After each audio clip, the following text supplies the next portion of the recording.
A very good evening. Welcome to State of Business on our television. I'm Ashim Sinibira Singha. Let's have a look at the headlines first. Sri Lanka's economy is managed through new policies in an alternative way, Central Bank Governor explains.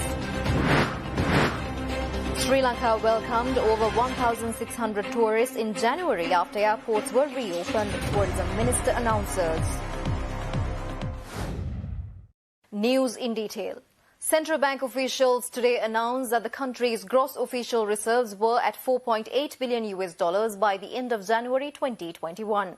Briefing the media in Colombo, Central Bank Governor Professor W.D. Lakshman said that efforts were underway to boost them.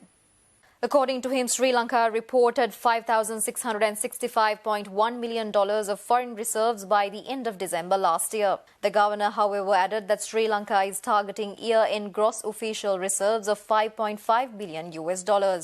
He also said that the central bank had bought about $10 million in recent days after a requirement of banks to sell 10% remittances converted by recipients.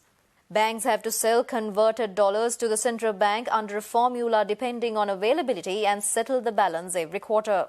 Last year, Sri Lanka received about $7.1 billion in remittances, and this year the central bank is expecting $7.5 billion in 2021. The governor further showed that Sri Lanka is giving priority to settling debt and had already paid large chunks. At the same time, he assured that Sri Lanka would maintain an unblemished record in repaying debt this year. He also added that the central bank was in talks with several foreign central banks, multilateral agencies and banks to get finances and swaps. Governor of the Central Bank, Professor W.D. Lakshman, says that the IT sector in the country will play a major role this year, generating a lot of foreign exchange to the country. Addressing the media briefing at the central bank premises this morning, the governor said that IT sector was not heavily affected by the COVID-19 pandemic. The important sector which was almost totally inactive in 2020 after March, namely the tourism sector, is picking up. Various incentives have been provided to the sector to come up with the opening up process.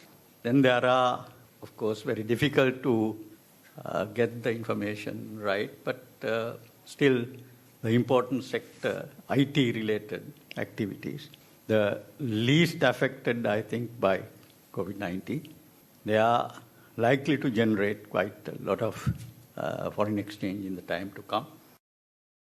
Central Bank Governor Professor W.D. Lakshman says that the government's interest and intention to move away from heavy dependence of imports of foodstuffs should be appreciated. Pointing out that almost all the interest rates are maintained in single digits, the governor also added that there is over 100 billion rupee excess liquidity in the market.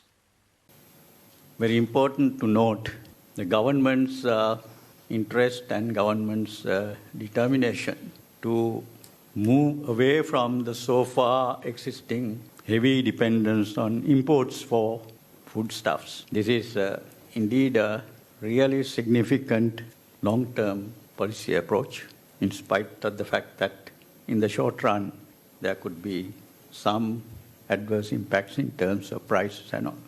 There are issues in the fiscal sector. The interest rate story is extremely significant for promoting economic growth in the country. The prime rate last week was at 5.59%. In any case, almost all interest rates are at single-digit level, and this has been there at that level for quite some time. There is still excess liquidity in the market, estimated at more than 100 billion rupees, which will be a positive factor in our attempt to promote lending to private sector parties, particularly business lending by the banks. Stay tuned for more news after this short break.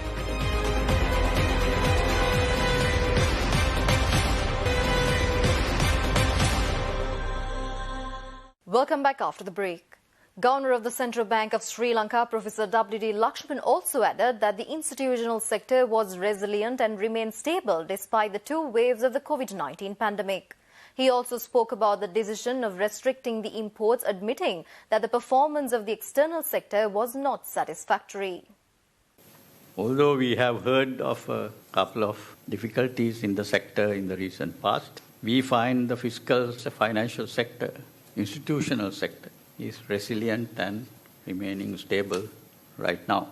The most challenging, of course, has been seen as the external sector performance, suggests that we have to take an alternative scenario approach, presenting a different kind of position, taking into account the alternative policies that are being adopted. Central Bank Governor Professor Lakshman also added restrictions of imports should be continued for some time, and the pandemic has also brought positive results like surplus of current accounts right after 43 years in country's history. Professor Lakshman also predicted a growth rate of 6% for this year and assured that trade deficit will be brought down drastically. The present regime of import rationalization, restricting unnecessary or inessential imports, that will be continued as long as balance of payments requirements so dictate. No one should be thinking of a complete long-term kind of import restriction regime, but some import restrictions, or as we call it, a system of import rationalization, has to continue as long as the balance of payments so requires. We expect the trade deficit to come down in 2021, services exports to grow, particularly tourism, IT, BPO, and also logistics, those activity areas. And with additional incentives provided recently, workers' remittances through the formal channels will further, we expect these to further improve. And we are indeed expecting a marginal surplus in the current account end of this year.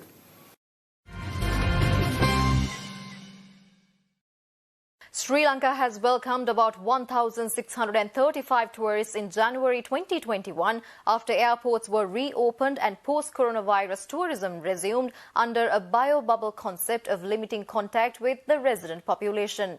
The top 5 tourist source markets during January 2021 were Ukraine, Belarus, China, Russian Federation and Germany.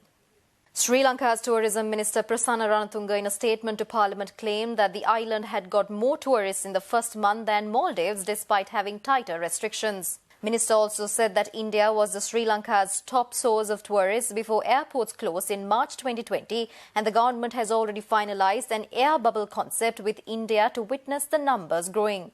Sri Lanka's airport and tourism authorities have said they have testing and health facilities to cater to about 3,300 passengers a day, involving 2,500 tourists and 750 paid quarantine passengers a day.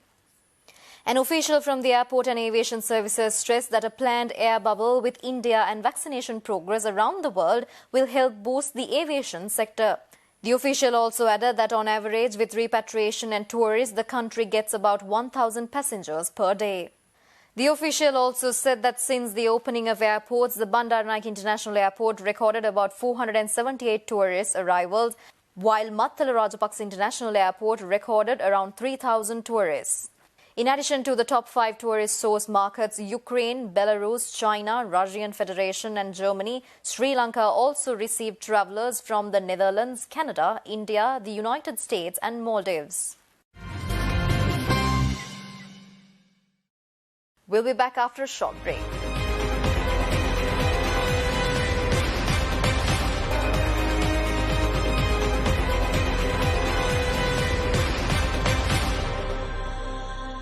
Welcome back after the break. Trading at Colombo Stock Exchange ended on a positive note today.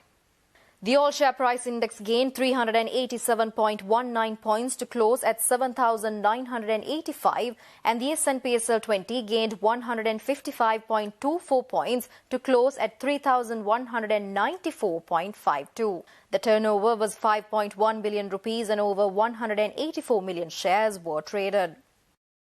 Up next are forex rates.